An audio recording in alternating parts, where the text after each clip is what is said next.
kind of panic should something happen. Parallelly, even as all of these preparations were taking place, National Security Advisor Ajit Doval met with the Prime Minister. Union Home Secretary chaired a meeting of Chief Secretaries and heads of civil defence from across the country via video conference. Mock drill में युद्ध करना चाहते हो तो सबको साथ लेना चाहिए, आपको सबसे बातचीत निरंतर करनी चाहिए। राहुल गांधी जी ने कहा है कि विशेष सत्र बुलाइए, हमारी ये मांग पहले से रही है, बातचीत करिए। जरूर देश संकट में है, देश युद्ध स्थिति में है, तो हम आपके साथ रहेंगे, क्योंकि हम राष्ट्रभक्त हैं, देशभक्त हैं। देश की संकट की घड़ी में हम राजनीति नहीं करेंगे, यह हमारा वचन है। लेकिन जो परिस्थिति देश में पैदा होगी, देश के अंदर, वो संभालने के लिए देश के गृह मंत्री काबिल है या नहीं, उसका खुलासा होना चाहिए। अब तक 10 साल में देश में जो स्थिति पैदा हुई है, जो अराजक पैदा हुई है, उसके लिए देश के गृह मंत्री जिम्मेदार है। मिनिस्ट्री ऑफ होम अफेयर द्वारा ये मॉक ड्रिल्स पूरे देश के अंदर करवाई जा रही है, तो वो तो स्वाभाविक है कि अगर इस तरीके का कोई एक्शन होगा तो उसका काउंटर रिएक्शन भी होगा, और उसके लिए हमको तैयार रहना चाहिए। जितनी हमारी डिफेंस इंस्टॉलेशंस है, जितने हमारे स्ट्रेटेजिक पॉइंट्स है, न्यूक्लियर इंस्टॉलेशंस है, उनको कैसे सेफगार्ड करना है, ये तो केंद्र सरकार जानती है, हमारी जो मिलिट्री इंटेलिजेंस है वो जानती है, तो वो करेंगे। पर बाकी जो भी इसमें एक नेसेसरी प्रोटोकॉल्स फॉलो करने की जो बात हर राज्य को कही है, यूनियन टेरिटरीज को कही है, उसको निश्चित तौर से फॉलो किया जाएगा। नहीं, हमें इससे कोई आपत्ति नहीं है। मुझे ऐसा लगता है कि इस देश की सुरक्षा के लिए और पहले से प्रिपेयर रहने के लिए जो भी सरकार करना चाहती है बिल्कुल करे, हमारा सहयोग है सरकार को, हमें इससे कोई आपत्ति नहीं है। Okay, so what should one expect tomorrow? Ambassador Prabhu Dayal, former Indian diplomat, joins us along with Major General V.K. Datta, former senior consultant and advisor to the NDMA, and Major General S.B. Asthana, strategic and security analyst. General Datta, I want to first ask you, tomorrow, what should we be taking care of? What should we keep in mind when these drills happen? And what is their significance? See, Padmaja, the thing is that this particular drill is related specifically to any aerial attack by Pakistan. Fine. Now, as far as the drills are concerned, the National Disaster Management Authority, over the years since the enactment of 2005 DM Act, has been conducting hundreds and thousands of mock exercises all over the country related to disaster response, whether it is earthquake, tsunamis, cyclone, floods, chemical, or anything of that nature. Now, therefore, the complete system of disaster response is already in place in the entire country. There are guidelines as per incident response system, which lays down the method in which you respond to a situation. There are incident response teams which are created in every district to respond to any disaster. So, therefore, the system already exists. Okay. Now, as far as tomorrow's drill is concerned, this is specific to a threat from the enemy, which could be a aerial attack or a missile attack. How will the people and the civilians in India respond to that? So, therefore, the machinery already exists, and this is specific to a particular type of threat which is emanating from the enemy side. Okay. So, therefore, tomorrow's drill will generate awareness among the people. It will highlight our command control structure at the district level, the organization of civil defense, volunteers and their role in this entire episode. Sir, I'm sorry to interrupt you, but we seem to be having a problem with the connectivity with you. We'll come back again to the drills tomorrow, but another very significant series of developments have taken place over the last 24 hours.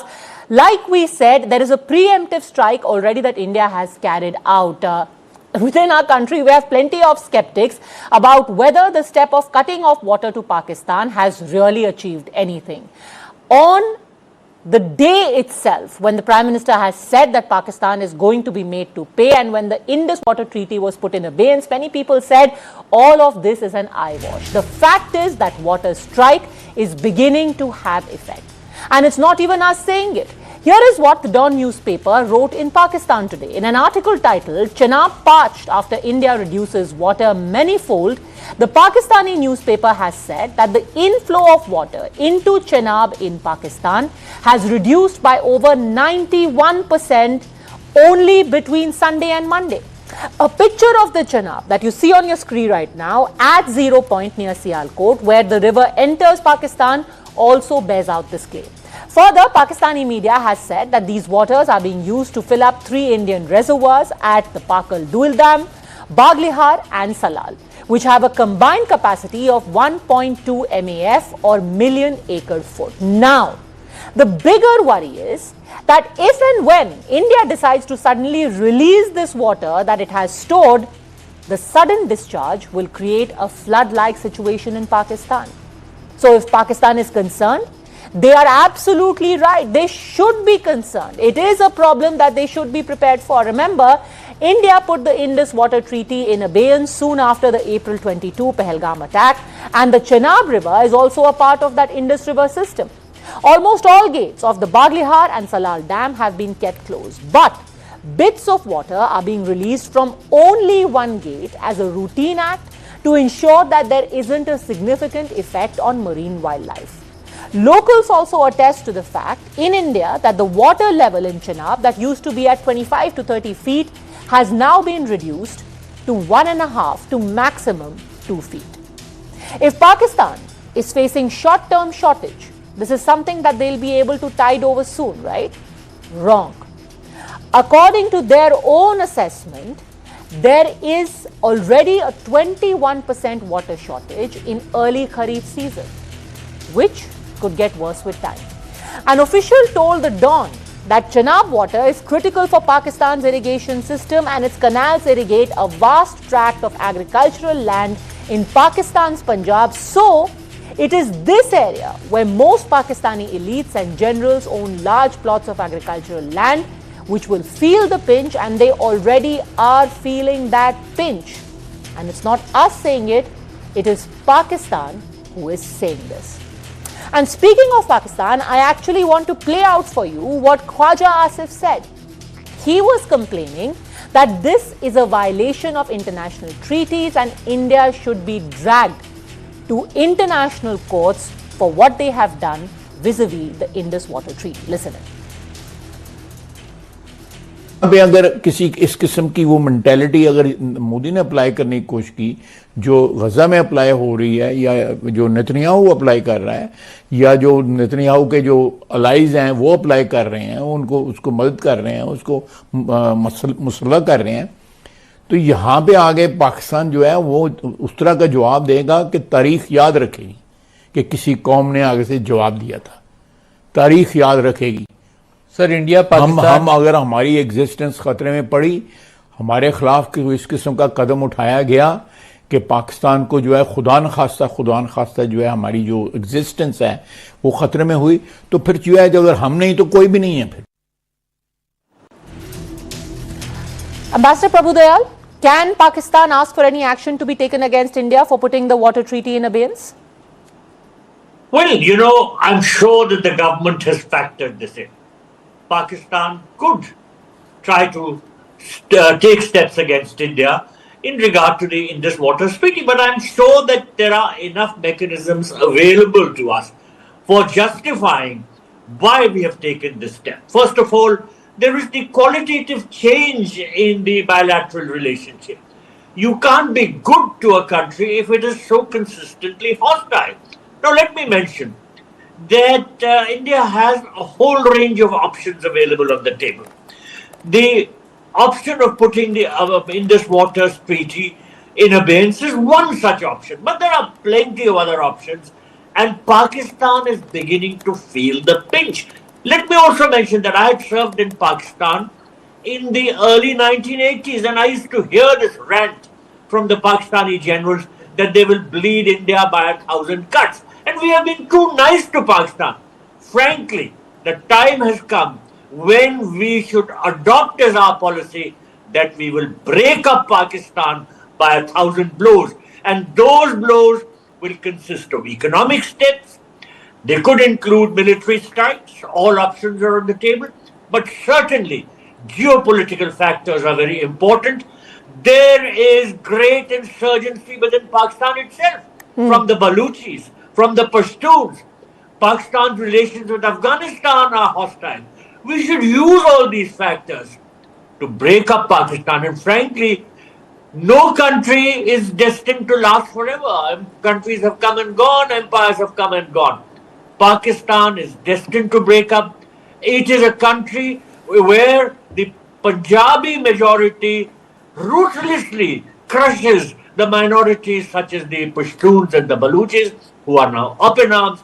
India has to devise a policy which takes into account these geopolitical factors, and we have to follow that up with the breaking up of Pakistan. And one step at a time. First, they have a problem with water. Next, they are going to have problem with their agriculture, because like Pakistanis themselves have admitted now, there is a water shortage. General Astana, there is a concern, and many people, there are many skeptics within India who are saying that it's simply not possible to carry out any kind of water strike on Pakistan. The pictures tell us otherwise. What happens next? What will happen to all of this water that has been stored? See, there is no doubt that we need a little more infrastructure to cut the water of Pakistan. But the treaty has, holding treaty in abeyance has its own impact.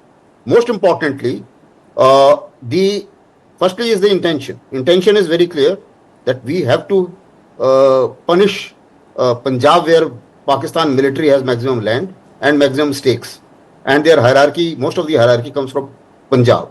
So therefore, when we look at the impact what has happened, see, the investments has gone down, their market crashed the day this was announced. All irrigation investments, they will go down because of the scare of what has been done. In addition, I have been advising we must announce some more projects. Certain projects which were held in abeyance earlier, they can be announced now. And some more projects, we could look at public-private partnership to expedite those projects so that we have the adequate storage capacity to cut off water of Pakistan in the shortest possible time. Now, the present shortage, maybe that after some time, we may have to release this water because we do not have the storage beyond a point.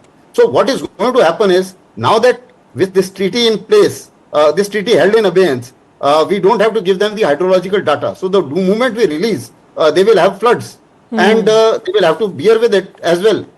So this is one part of it. Now let me just put in context that this is a part of overall strategy. The overall strategy is center of gravity is Pakistan military. Pakistan military must pay because they are the ones who are propagating terror, and the minor terrorists, they are all low-level operators. So if that be so, then as was mentioned, the Baluchistan is resenting, and they are punishing Pakistan military as it is. Same is the case with Khyber Pakhtunkhwa. There is disgruntlement in POK and also in Sindh.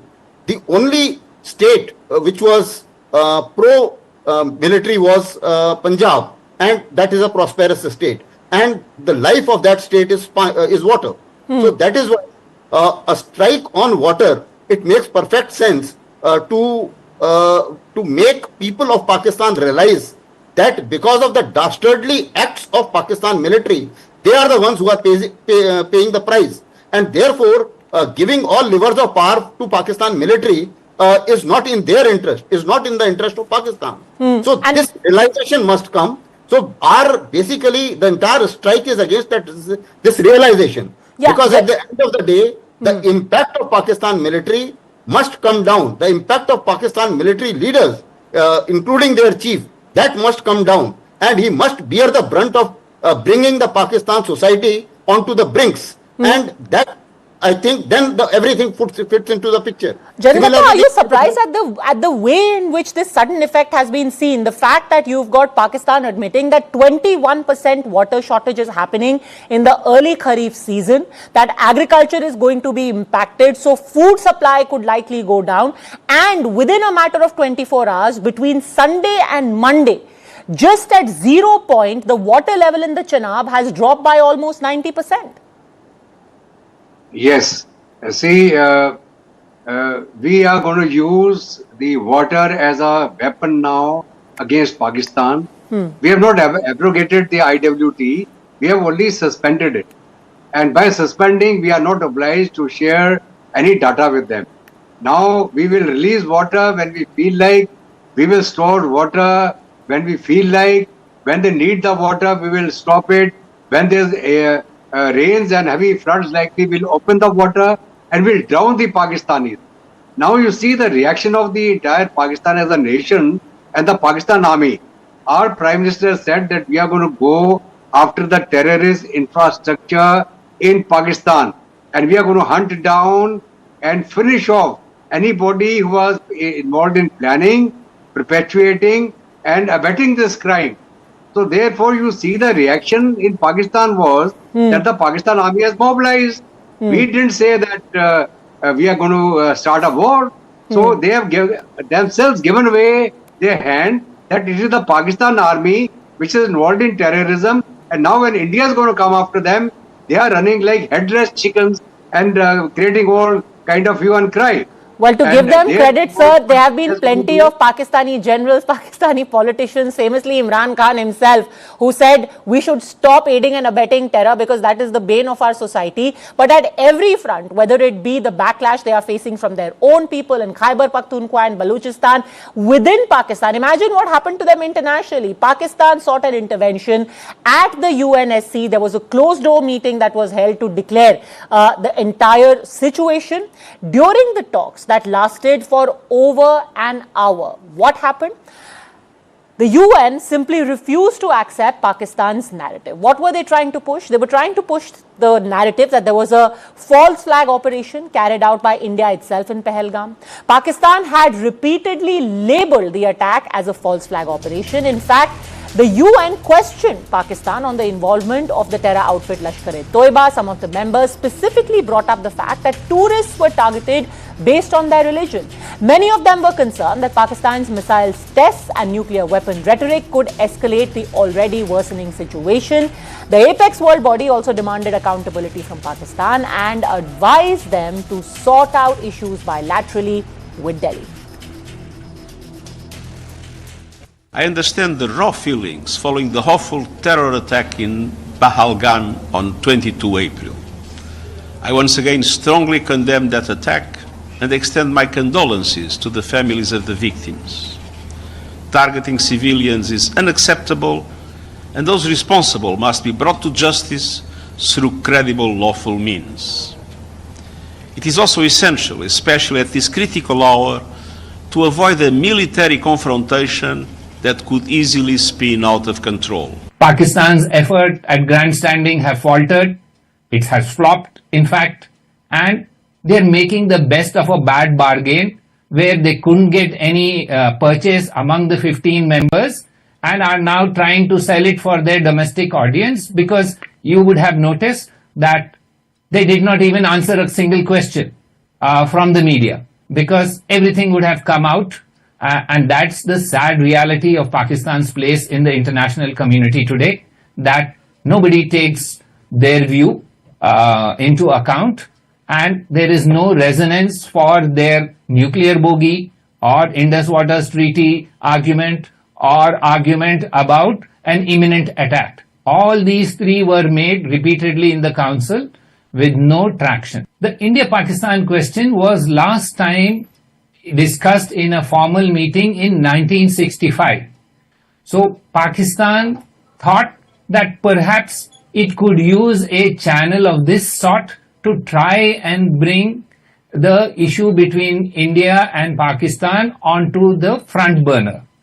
Alas, this is only grandstanding. We know that Pakistan focuses on public diplomacy rather than serious negotiations. It uses all platforms primarily to project its image within the country and not outside. So the effort, as have previous efforts, faltered. The India-Pakistan question. The India-Pakistan question was last time discussed in a formal meeting in 1965. So Pakistan thought that perhaps it could use a channel of this sort to try and bring the issue between India and Pakistan onto the front burner. Alas, this is only grandstanding. We know that Pakistan focuses on public diplomacy. Ambassador Doval, do you think Pakistan today would be regretting even taking the matter to the UN? Well, as Ambassador Akbaruddin pointed out, Pakistan's grandstanding has flopped again, as it has done in the past. Moreover, what has really hurt them is the statement of the UN Secretary General that targeting civilians is unacceptable and those responsible must be brought to justice through credible and lawful means. Now, everyone knows who are the people behind this terrorist attack, who are the masterminds. You are just showing two of the faces, the Prime Minister of Pakistan and his army chief. These are the main villains, and they are once again exposed for the sort of activities which the deep state of Pakistan has been carrying out against India. Now, as I said, we are now fashioning our policy in terms of very clear objectives. Pakistan has to be broken up. It is not a country which should be allowed to exist in its present form, and it will be broken up by 1,000 blows in terms of the economic steps we are taking, as also the geopolitics of their country. Whether we use military means such as strikes against targets there is a second matter, because the government has to take this political decision. But even if we don't do that, there are plenty of other steps which we are taking and will continue to take, which will hurt Pakistan greatly. Now, let me also mention that India is fully prepared to withstand Pakistani attacks. You know, it is an old saying that if you want peace, you have to be prepared for war. And that is where we are stepping up our preparedness. Interesting you say that, sir, because while we're prepared for war, an all-out armed conflict isn't always necessary, as we have seen over the last 2 weeks through the multiple actions that India has taken. You spoke of multiple blows that India is delivering, but there are many things that are happening on the inside. And General Asthana, I want to play out for you and our viewers what PTI member of the National Assembly, Latif Khosa, said about the Pakistani army chief and all his plans vis-a-vis India. Let's listen in. Asim Munir कौन होता है भाई? ये civilian dictator का फैसले होते हैं। जंग में माफ कीजिएगा, जंग का दिफा करना, जंग में जाना, जंग का फैसला करना, ये हमेशा सिविलियन डिक्टेटर का होता है। आप मत करें वो हाल जो बांग्लादेश में हुआ था। आपने गल्फ इतनी क्रिएट कर दी है अवाम में और अफवाज पाकिस्तान में कि वहां भी आपने देखा फौज कभी नहीं जंग जीता करती, ना लड़ा करती है, अवाम हमेशा उनके पीछे होते हैं। General Asthana, if a Pakistani politician is telling the Pakistani army chief that you are going to do a repeat of Bangladesh, that's not what you want to hear before you are proclaiming on television that we are going to attack India and we are going to do all sorts of things to India. This clearly indicates that our strategy is working, and the strategy for balkanization of Pakistan is, I think, fully in place, as was being mentioned. So now let me also highlight two more things. When it comes to the economic war, so there are certain other things as well which were in place, which Ambassador was trying to point out. See, if their reserves are $9 billion worth, and we have about $69 billion, if both mobilize and we spend $9 billion, they are left with nothing, and we are left with 680 minus 9. So therefore, we can stand out, and Pakistan can be into the brinks as far as economy is concerned. That's number one. And people will not get bread on the road, and that can create a fair amount of problem for Pakistan military as well. At one point was unanswered or partially answered regarding, you asked about the treaty, that if they take us to international court, etc., what happens as far as the IWT is concerned. We are supposed to give 80% of water of the 3 rivers to Pakistan. As of now, we have been giving 93% of water. And Pakistan has got used to that 93% of water. The reduction which we have done so far has not even is well within our, shall I say, authorization of water, even as per the treaty. And we have held it in abeyance. We have not abrogated it. So there is no case against India as of today which can be taken up with anybody.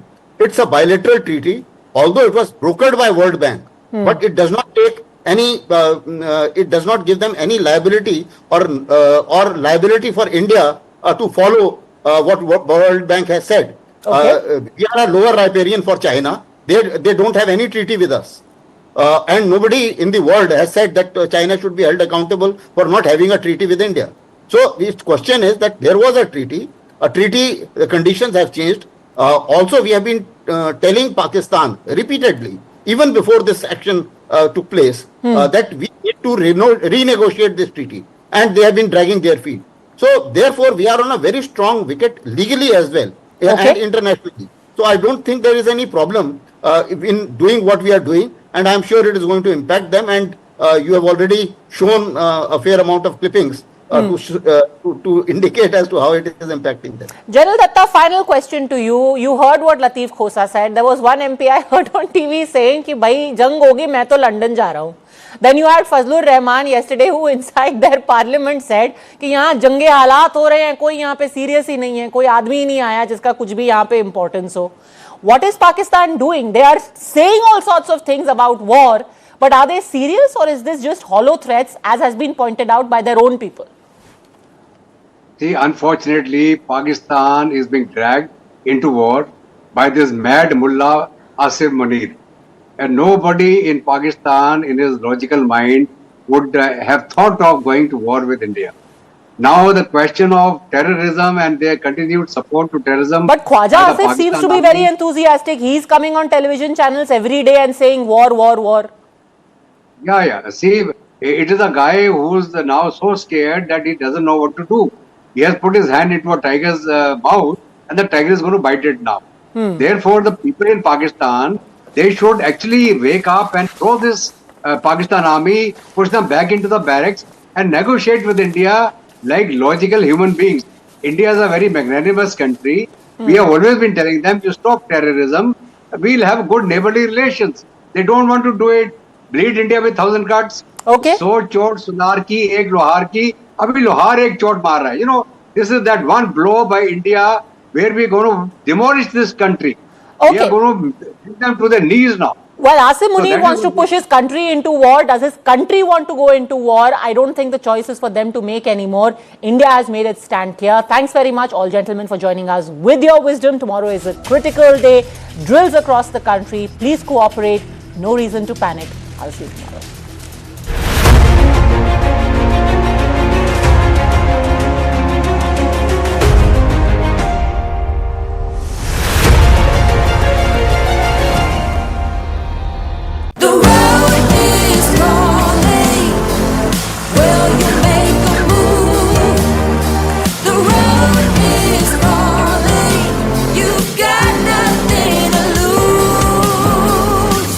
Beyond better, the new Tiguan R-Line. Volkswagen. What a save! What a save! I need expert savings. I need my carrier. In a huge setback for bike taxi services in Karnataka,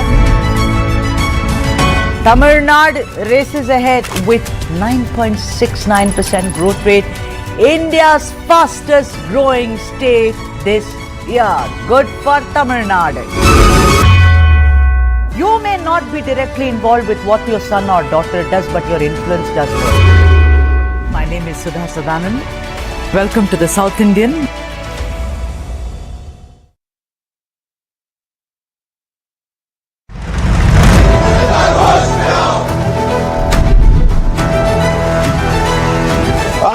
वक़्फ़ में एक भी non Muslim नहीं आएगा. Waqf bill was passed by Rajya Sabha. Opposition parties had challenged the legislation in the Supreme Court. What is the biggest challenge of Amit Shah in Tamil Nadu? Can Muhammad Yunus be trusted because he met Prime Minister Modi? World will come to know, India will come to know who were his handlers. West Bengal Chief Minister Mamata Banerjee met thousands of teachers and educators.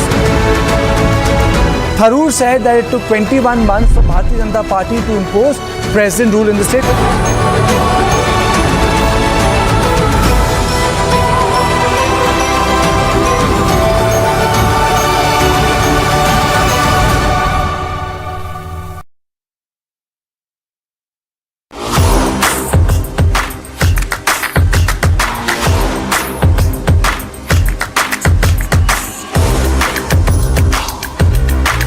This is India's #1 news network, and you're watching News9, English news as it should be. And our top focus this news week.